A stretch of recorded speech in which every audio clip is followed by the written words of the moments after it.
Hey there, professionals. This video is the first in a short series where you will learn how to avoid 6 resume mistakes that can kill your chances of getting an interview or job offer. I have personally seen these mistakes in tons of Korean resumes, but the good news is that they're incredibly simple to fix. You could fix all of these in just a few minutes, and they're going to make your resume significantly better. The first mistake, and the one we'll cover in this video, is starting your resume with the wrong section. At most international companies, recruiters get dozens, if not hundreds of resumes for job openings. Because they have so many resumes to review, recruiters only spend an average of 7 seconds scanning a resume before deciding if it goes into the yes or no pile. So it's incredibly important that they see what they want to see in that 7 seconds.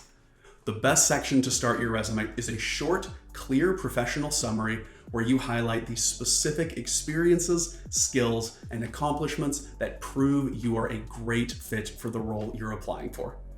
This should be designed based on the job description. For example, if they want someone with experience closing large B2B sales deals, your very first sentence should be something like this. Seasoned B2B sales rep with a proven history of closing $500,000 deals with tech companies throughout the APAC region. This would be much better than starting with something general like a strong communicator and team player who promotes synergy. Start with that clear, specific, measurable statement proving why you're fit for this role, and the recruiter will immediately be interested. They'll take the time to read the rest of your resume, and if the rest of it's good, you are going to get an interview. If you aren't totally sure what to say in your summary, I have a free 20-minute training on my website that breaks down a 5-step process to write the perfect professional summary.